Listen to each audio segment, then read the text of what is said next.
for Richard Wolfson.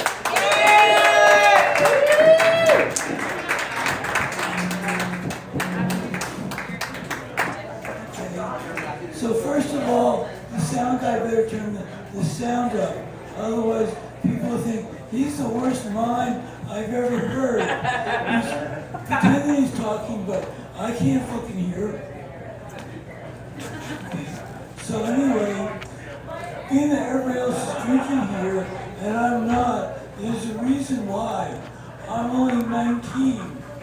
So I'm here to talk about how Gen Z people really feel.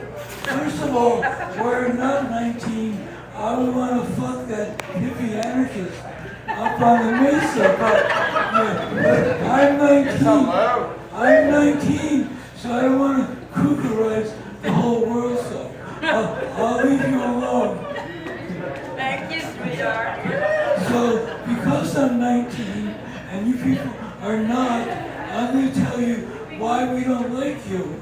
Because you don't understand anything we do. Like, first of all, you don't understand how hard it is to decorate your apartment, to decorate your basement apartment, to decorate your basement apartment and your parents' basement. While you're dusting your picture of Greta Van Fleet, dancing to TikTok, and then for some reason 10% have a need to dust a picture of Katie Lang. That seems to be universal.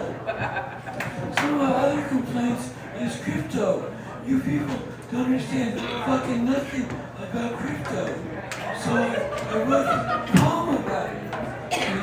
Crypto did not tank the S&P Bank. Stupidity did.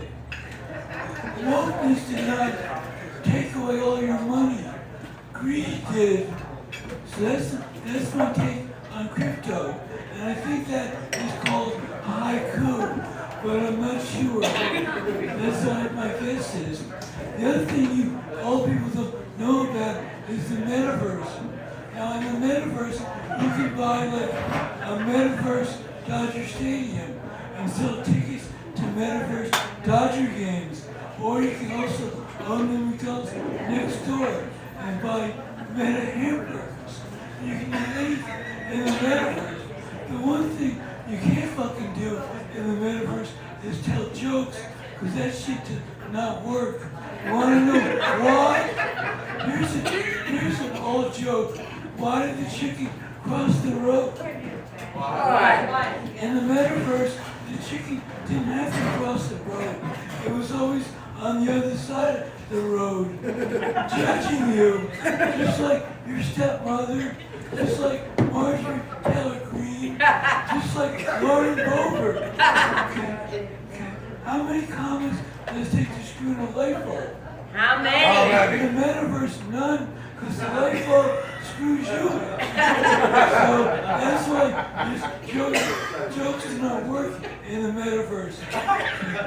So obviously, I'm lying about 19, but I'm still not going to fuck the hippie anarchists, because you live 5 hours away from me, so you have to wait a while. So I'm actually in my 70s, and I happen to meet a member of my company that I knew from 50 years ago. He's sitting in the back in front of Esther. Esther, who refuses to go on and tell you jokes about the metaverse. Because she knows they don't work. So I'll try and not to be funny, just like the fart guy. I'm trying my best not to be funny. But all comedians lie. Like this guy right in front of me is lying too. He says it's his first time. But I know for a fact I saw you in the movie The Hangover.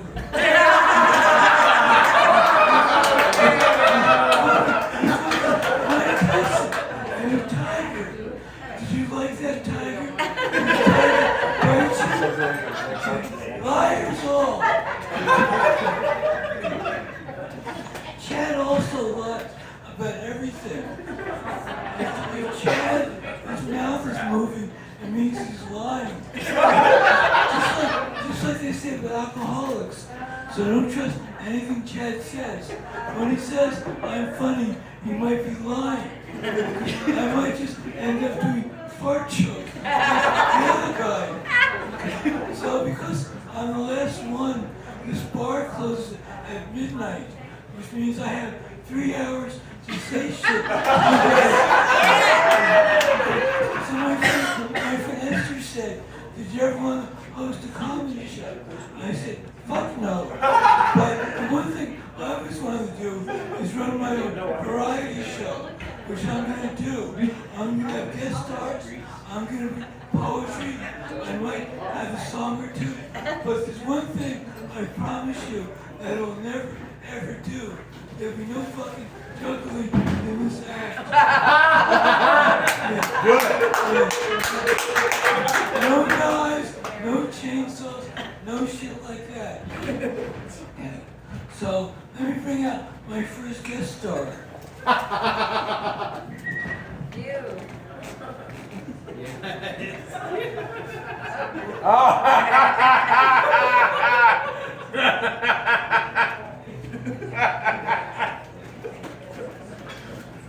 You need some help?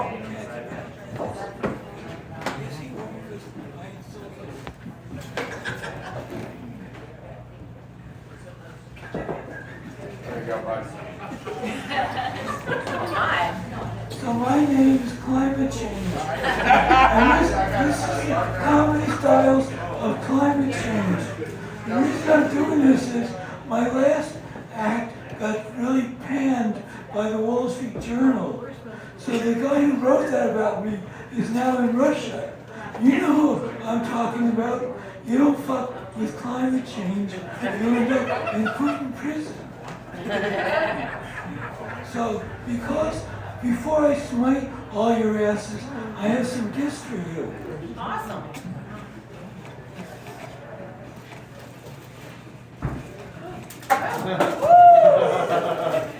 Climate change gifts. What is that? Chocolate? You guys climate change never had. Hey, what does it mean?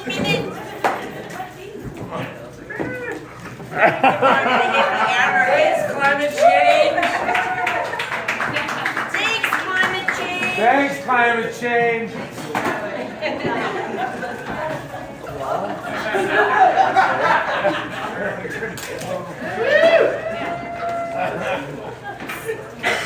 Like being a stripper a couple of coins.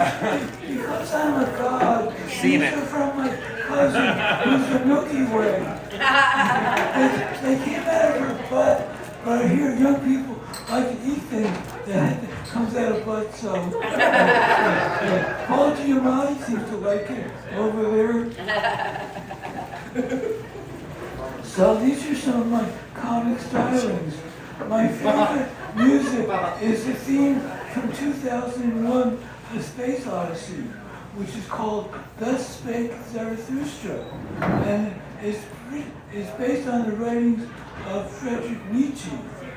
Friedrich Nietzsche is a philosopher who turned clinical depression into a philosophy called nihilism.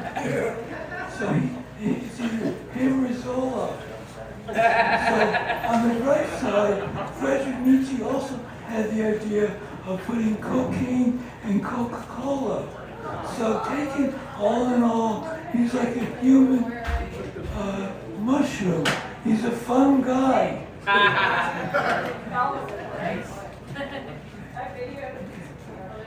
So that's it for climate change. Yeah. That was my joke that climate change stole, which is why the guy from the Wall Street Journal didn't like him. So I don't know if you should ban climate change because he'll get you every time. So let's see. Do you guys want to hear a song? Yeah! Okay. This song is a poetry song. It talks about all these types of poetry. And being that I guess Chad is a renowned poet, if you don't understand some of these words, just ask Chad. This is to the tune of The Lady is a Trap by Frank Sinatra. So I need some finger snapping, because I don't have music. I know this chick poet with bad OCD. She doesn't do numbers like me and like you. So no 575 like in a haiku. She doesn't dress fancy in ribbons and bonnets, so you'll never hear her write a poem called a sonnet. And that's why the lady writes pantoums. She doesn't dress fancy, she doesn't sing high notes like Aguilera Christina, so you'll never hear her pen a poem like Sistina. And that's why the lady writes pantoums. If you don't know anything these forms are, just ask Chad and explain it to you. Because he knows all about pantoums, Sistinas, sonnets, haikus, everything. He's an expert on poetry. So that's more the variety show. Really big words.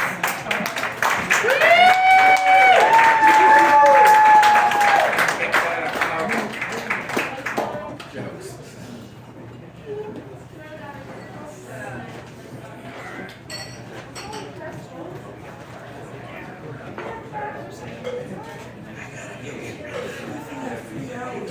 I didn't find, I have to find out where my phone is, where my books are. I have till midnight.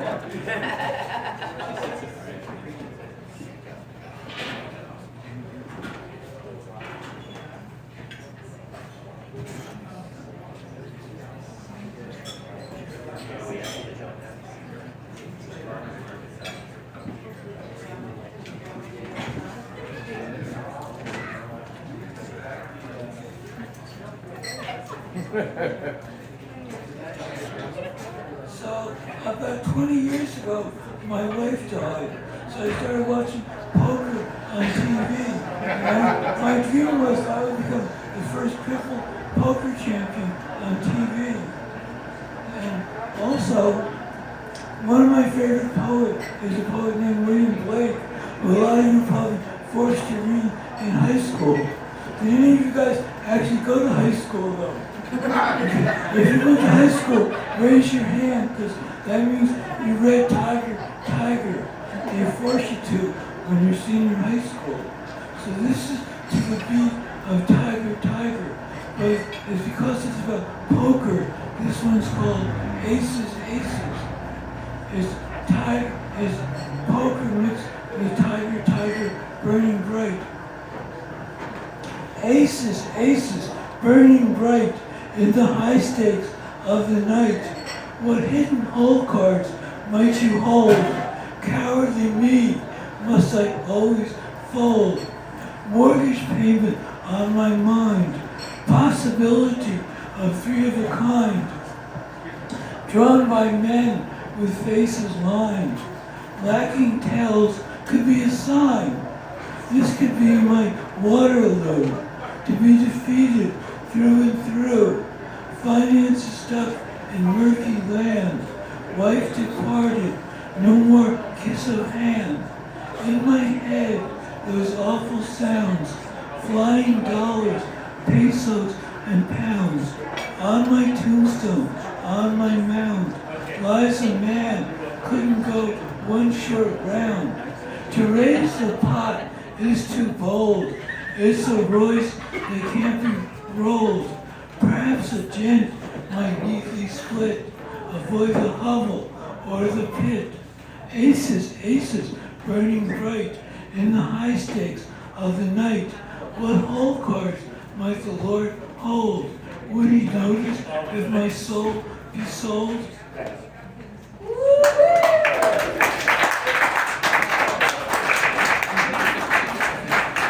Chad said you bring merch. I don't have any comedy merch, but I have some great little poetry books for $5 and other things like that.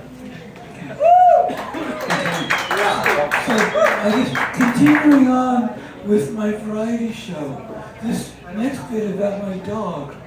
20 years ago, my wife died, and this year I remarried and my other wife died, so I'm really fucked. No one is ever going to want to marry me again. Even the hippie anarchist doesn't want to fucking die. Because I'm a jinx. I find these great women, artists, poets, and they all fucking die. even my commune wife that I knew 50 years ago with David is also dead. So I'm a fucking jinx. But because... They're after that fart guy. They're telling bad jokes. I called the police on him. Yeah. Okay. It's a crime in some necks of the woods just to tell nothing but fart jokes. Okay. So, because my wife recently died, my dog Goldie instantly became therapy dog. And notice now what you're thinking? It's not therapy for me like normal people. This therapy is for Goldie. And if you think having a Freudian therapist for a dog is cheap, it isn't. So buy my poetry books, yeah, or else I have to do a GoFundMe. Okay. So I gave up on the Freudian therapist, and now I go to someone called the doggy style therapist.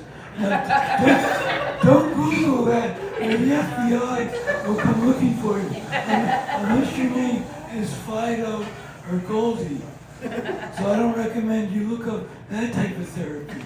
So because Goldie is only 5, I can look at her therapist's notes. You want to know what Goldie complains about? You guys care about what dogs are worried about? Yeah. Okay, so these are Goldie's main complaints. My mother is a bitch. My father went out for hot dogs 2 years ago, and he never ever came back. My uncle tries to fuck me every day, and that doesn't seem right. We're supposed to be family. The family priest tries to fuck me every Sunday. Doesn't he have better things to do? He can fuck, why me? I worry that my kids will leave home and become homeless, and my daughter will end up as a streetwalker. Like most Americans, Goldie worries about the overreach of the government. What's in these chips, and where does the money for these licensing goes? And why is there a guy named Bill Gates? And is he really the guy who invented that thing that keeps me from biting the mailman? I hate Bill Gates. I could get that fucking mailman. I hate him. But the one good thing about Goldie is if she pees on your lawn, if Chad pees on your lawn, you'll go to jail. But if Goldie pees on your lawn, nothing will happen to her. And if Goldie shoots someone, every year 500 have their dog shoot them. So every year, so if Goldie shoots somebody, she won't go to jail, which makes her exactly like Alec Baldwin. And Dick Cheney. So that's my advice. Never go hunting with Dick Cheney and never make a movie with Alec Baldwin. Because they're lousy shots. Now comes the tough part of the show. Reading. I'm not going to make someone read something. Does anybody out there know how to read? Do they teach you how to read in high school, in Taos? Okay, you volunteer. What do I gotta read, sir? Come on now. Oh boy, it's a notebook. Oh, no, not that one. Not notes. Anything but notes. Another guest star. My wife had a stroke on December 30th, and she died on February 5th. So someone had the idea to write down all the funny things she said for those 6 weeks. So my friend, what's your name again? Buffalo Josh. Okay, yeah, Buffalo Josh is gonna open it to one random page and read what I it says. Okay. So read what's on that page. If I hear about any jokes about my fat ass on stage, there will be hell to pay. Yeah. What happened was I invited two of my comic friends to come to my house, and while they were there, the nurse was changing Vicky's diaper. So she said, I need two men to come over and help. So the two comedians volunteered, and while they were turning her, Vicky said, if I hear any jokes about my fat on stage ever, there'll be hell to pay. And that just drew me to the word ghosting. Because those people are terrified to say a word about her ass on stage, because all comedians are superstitious, except Chad, and I guess, and you, because you're an atheist. I'm an anarchist. Try again. Try again?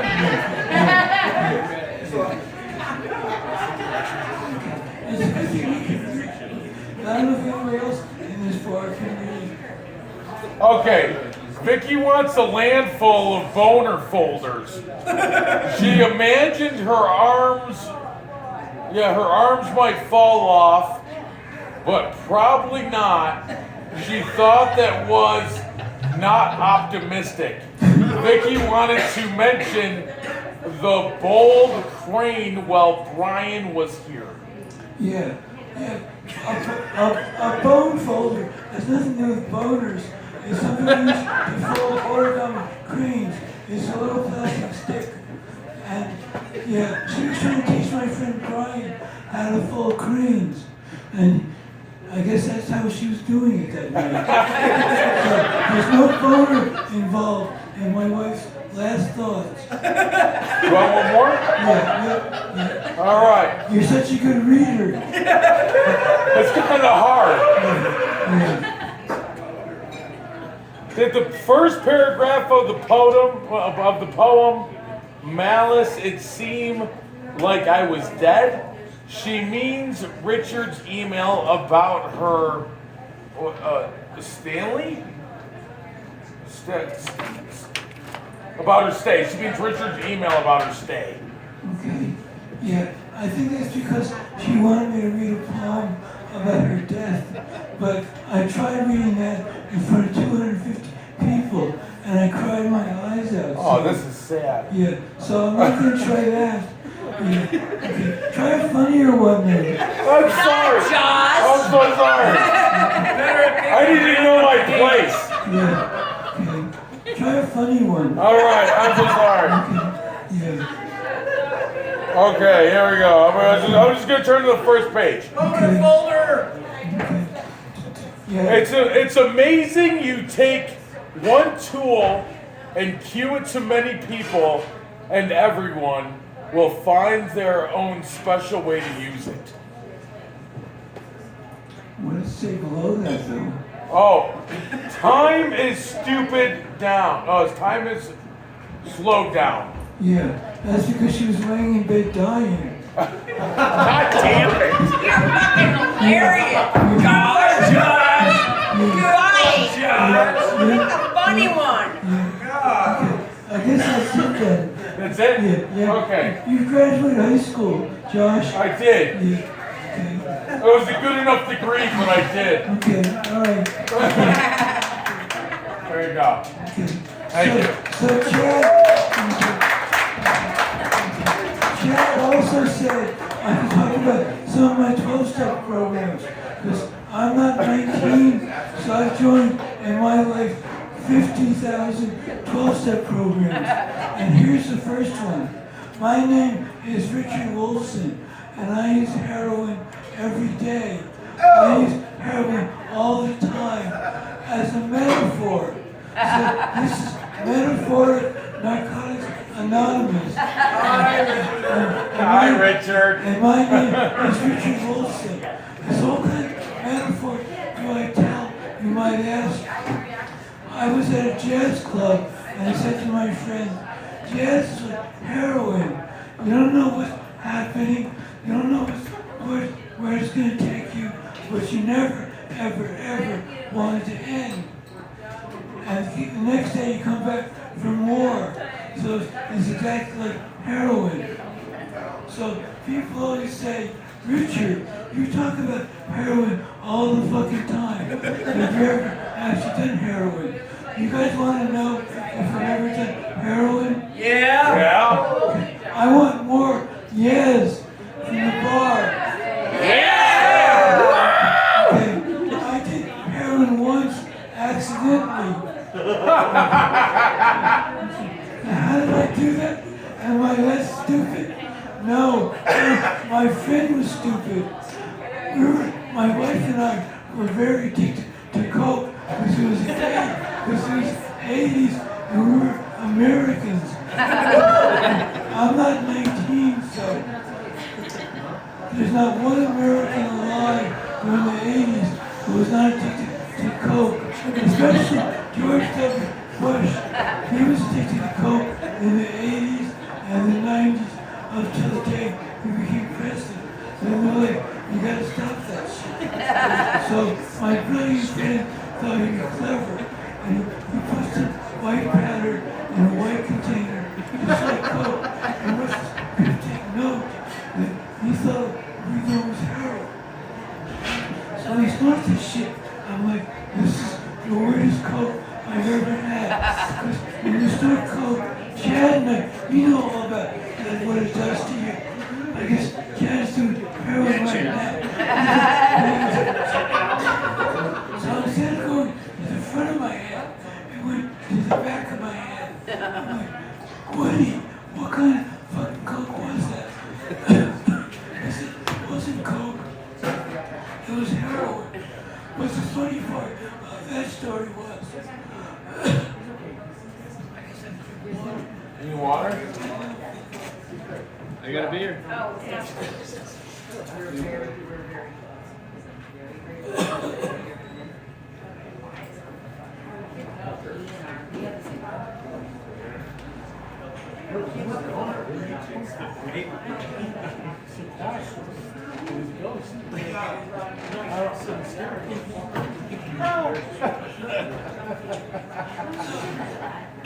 the funniest part of that story was, my upstairs neighbor convinced us that she wanted to do coke. So instead of doing coke, we gave her heroin. And I have no idea what happened to her. Oh, but boy. she's probably living in an alley. And maybe some of you assholes made jokes about her. It's very nuts. All because my stupid friend did not tell me. Yep, that was you, John. That could have been my friend. She went from a promising Smith College graduate student to giving you blowjobs with no teeth. $5. If you had known she went to Smith, though, wouldn't you have given her $20? For an educated coach. I call it give a good brain.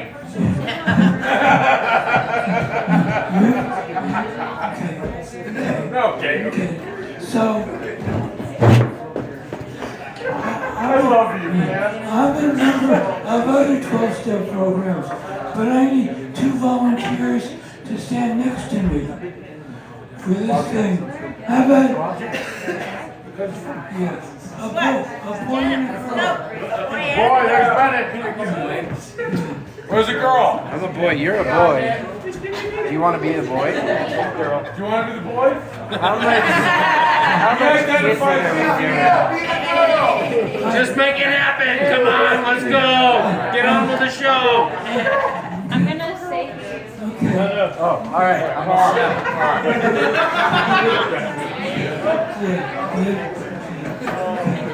So, one time, you guys squeezed against me.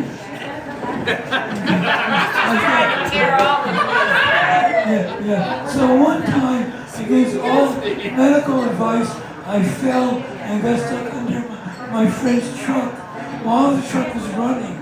So, because I'm crippled, I could not move. I couldn't get to my cell phone. So I thought, either she's gonna back up her truck looking for me, and I'm gonna die, or I'm gonna die from the fumes from the car running. So I promised myself, if I ever get out of this, it's gonna be a great fucking comedy routine. So after 10 minutes, she finally got out of the car and said, "That's where you were. I was almost moved the car looking for you." But she's old and she couldn't move me. So she went in the house and grabbed my friend. They both lifted me up and I was shaking like a leaf because I was stuck. I thought she might kill me and I was breathing carbon monoxide. So I did some research and this is the history of people who fell and got stuck. And you guys who never went to college are going to learn some of my history, whether you like it or not, fuckers. In 1913, William Henry Taft was the fattest president we've ever had. He's even fatter than Donald Fatso Trump. This guy weighed over 300 pounds. He actually got stuck in the White House bathtub. So because they attacked the president, they had to take that bathtub out and blow it up. So ever since then, no president has ever got stuck in a bathtub. In 1961, in one of the funniest episodes ever on TV, Dick Van Dyke's wife, Laura Petrie, got her toe stuck in a drain playing with the drip.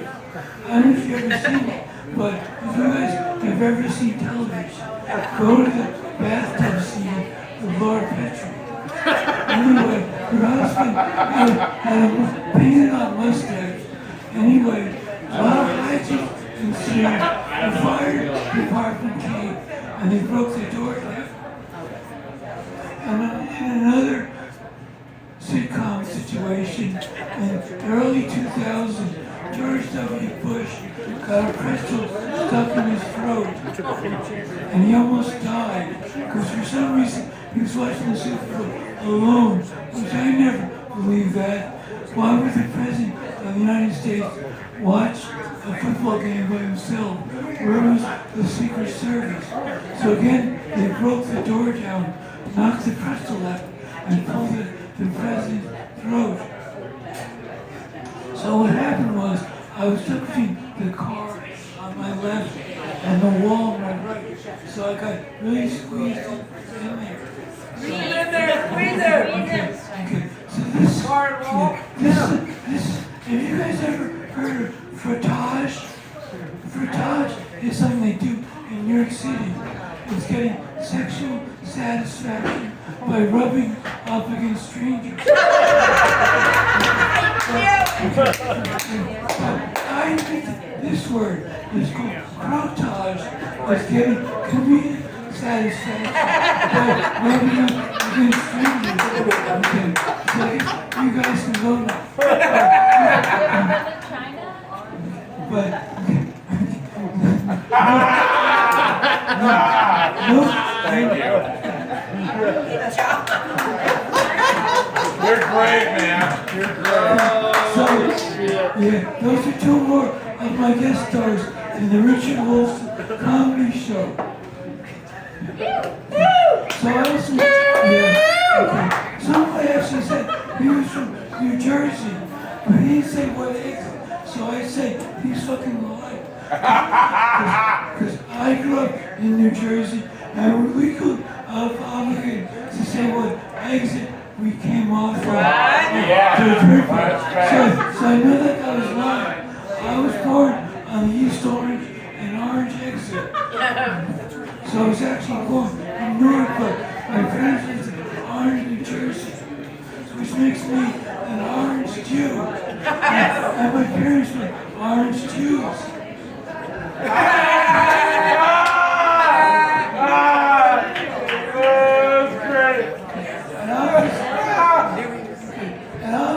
None of you people are Jewish, so you're Jewish? Yes, yep. Oh yeah. Okay, so don't give away this joke then. This is a joke that all Jewish people know and no Goyim know. So the Goyim love this joke.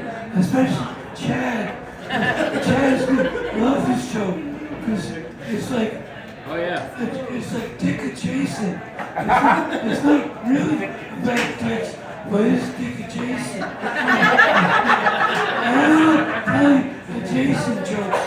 So there's a Jewish rabbi called a moil, and you know what that is, right? Yeah. What a moil does is cuts off people's foreskins.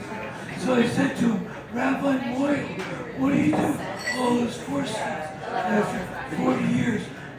And he pulled out a wallet, and he said, I made this wallet. And I said, that's it? 40 years of cutting off the ends of people's dicks. And I said, what's the show for? And he said, yeah, but this is a very special wallet. If you plug it, it turns into a suitcase. So now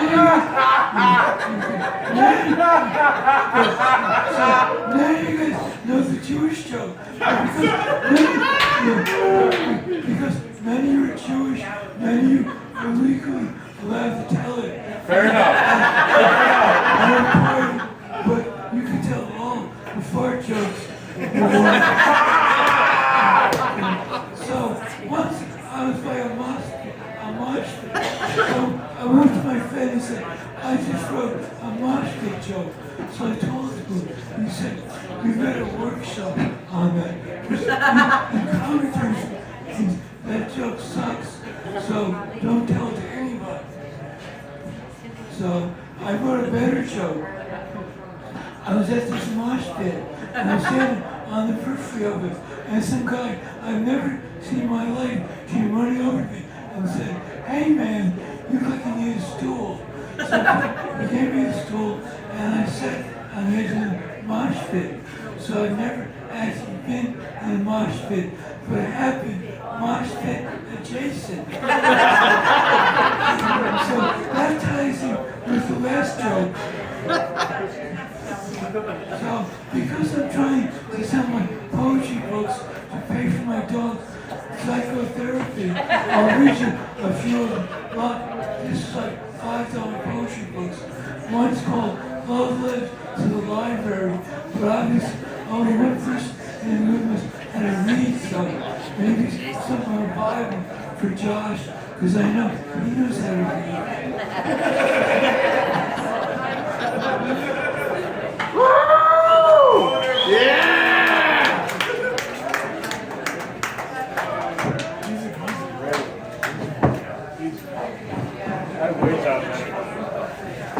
I'm gonna buy one.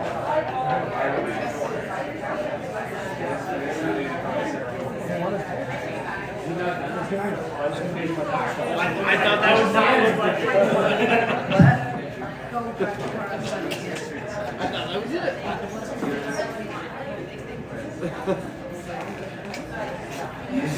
These are quotes about reading. Reading is a cheaper form of transit, but none of you guys are allowed to read Taos. So I guess this doesn't apply to anybody in Taos, especially if we talk louder than the reading. Actually, don't read the library.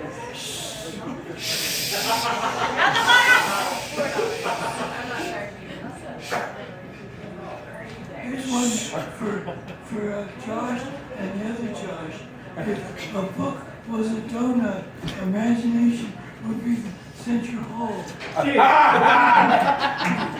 Anytime you want to go on a diet, just read the center hole instead of the donut.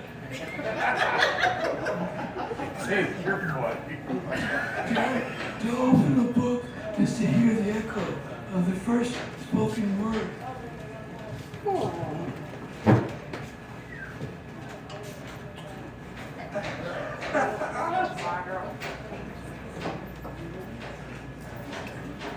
Libraries are like banks, but pay interest with knowledge. And being that none of you people have any money, or else you wouldn't live in Taos. Yeah, go to the library. It's cheaper.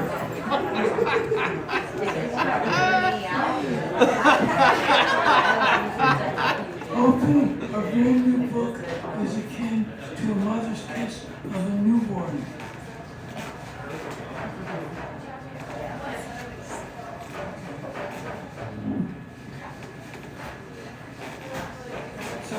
more drug stories. You guys remember the first time you ever shot up cocaine or heroin? Yeah. Yeah, man. All right. I remember. Okay. It's like being at Woodstock. If you can remember it, you probably weren't there. Okay. So the first time I ever shot up coke, I was 19, and my first thought was, this is the greatest thing that has ever happened to me. Hell yeah. 2 seconds later, my second thought was, but I can never, ever do that again because I'm 72 and there's no such thing as a 72-year-old heroin addict. So when I told my friend that decades ago, he said, hey man, I had the opposite thing. I shot up all the time. So guess where that friend is now? He died 19 years ago because I was right and I win. And he died at 53 and I'm 72. So I guess I won that bet. You won. Yeah. I did win so well with my accident though. Because I'm not that good at walking and chewing gum. I was once at the greatest party of my life and then I ruined it because I hit my head against the door and then I died and then they had to drive me to the hospital and ended up looking like this. With only one vocal cord. Which 20 years later when I started doing stand-up, I wish I had this, but I had 2 vocal cords still. So 20 years later, I went to that friend and said, I want to apologize because you had the greatest party in the world and I ruined it. So he took my apology and then he threw me out of his house. But I deserved it. Speaking about Woodstock, I'm sure half the people in this room were there. Raise your hand if you were at Woodstock. Okay. Yeah, that guy right there. So one anarchist and one communist. I played Woodstock in 98. Okay. Oh, yeah. Not 68. Yeah. I was at the real Woodstock. Yeah. This is my little story. I guess being that I still have till midnight, no matter how many stories I tell, Chad's not going to throw me out. Because I am adjacent to the door, but I'm not at the door, so. Okay. So this is called How I Got to Woodstock, or Why I Believe in Randomness and not some God in the sky. So in 1969, in February, I started hearing about this thing called Woodstock. And because I was a hippie prodigy, from the time I was 16 until now, I've been a hippie. So I've a card carrying hippie for like over 50 years. So I heard about this thing called Woodstock. I said, I'm going to that. So before, in April, to practice going to that, I went to the Atlantic City Pop Festival. And there were a lot of the same people there. Like there was a guy named Joe Cocker, who some of you might have heard of. He's got nothing to do with the Boners. His name was Joe Cocker. So he's part related to Esther, because her name is Esther Coker. Anyway, and when Joe Cocker sings, people throw toilet paper at him. I was like, what the hell is this? What are good ways of toilet paper? When people threw like hundreds of rolls of toilet paper at him. So then comes July, and we landed on the moon, but I cared more about going to Woodstock than a bunch of people hitting golf balls on the moon. So right before Woodstock, my father said, you can't go to Woodstock. I'm like, fuck you, old man. And he was about my age now. He said, well, you can't take my car. So I borrowed my friend's car, but it took him all Fridays. I missed a good chunk of Woodstock. So Saturday, we started driving up there, and the highways were closed down. There were traffic jams 50 miles back, and they're like, do not try to go there. But I had this unique talent. I could read back then. So I read the map. It was like, there's a side road that goes to Woodstock. So I just got off the highway. We were camping 50 miles away. And I drove down the side road, which got me to this huge field, like a few miles from Woodstock. So I was driving through this field, and this is one of the greatest Woodstock stories I've ever heard. I'm driving through this field, and the grass is like 10 feet high, and somehow I drove my friend's car that his brother took a week to fix onto this huge boulder hidden by the grass. So suddenly the car is up in the air sideways, stuck on this boulder. It's out of the woods like the Night of the Living Dead, like 50 zombies. Hippies keep pouring out of the woods. 50 of them lifted up the car, put it back down, and I parked the car, and they were back in the woods. So it's like, did that really happen? So it's like, that to me is more valuable than any god in the sky who's going to give me a burning bush. The hippies in the bush rather than the burning bush. So I went to Woodstock, and all I remember is some guy went to some guy who was selling acid. And I said, I have acid, right? He said, yes. He said, I have $4 for regular acid and $5 for regular acid and $4 for acid to blow your head off. And I said, well, I just happen to have $4, and I took it, and that's all I remember. I was tripping for days and days. So I think I heard the bands, I had these vague memories. So that was my Woodstock story. But the other thing that happened was on Monday morning, everyone had gone home pretty much, and you could see around you, it was just wall-to-wall hippies. So I woke up and was like, I must be on Mars, because it was the strangest sound I've ever heard in my life. It's like, I have no idea what the sound is, but I can't be Earth. Maybe Elon Musk has transported me to Mars in 50 years in the future. But after a while I was, hey, wait a minute, that's the Star Spangled Banner. And you know who was playing it? And he played it for like an hour. So it's like, it wasn't Mars, it was just a crazy hippie guitarist who might be the greatest guitarist who ever lived. And I still to this day, no idea how all this people and what we ate. All I know is I stole all these steaks out of my parents' house and we were trading them. But there were 500,000 people there and they ran out of food in 20 minutes. So we were food adjacent and food adjacent. So I have no idea what we ate or where we peed or what we didn't all drown. But the one thing that nobody has ever mentioned in any article ever but Woodstock was all that mud smelled like manure because it was cow pasture. It smelled awful. And I never read that ever, anything but I was there and I know that shit is true. So I guess that's enough stories, but this is my apology. My lawyer, whose name is Ron Bell, has told me always apologize to all the other comedians because you don't clap for any of them. And some of them actually deserve it. Some of them tell jokes, not just fart on stage. So that's my apology to all the others.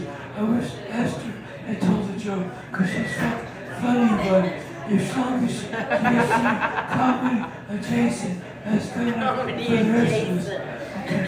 So Chad, come up here and rescue this crowd from my stories, because my voice is adjacent to dying. I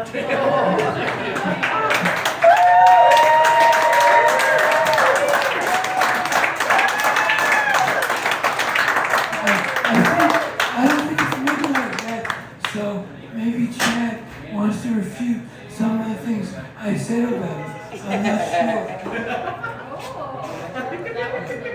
After the fart guy's left them. Oh, he's right there. It's okay.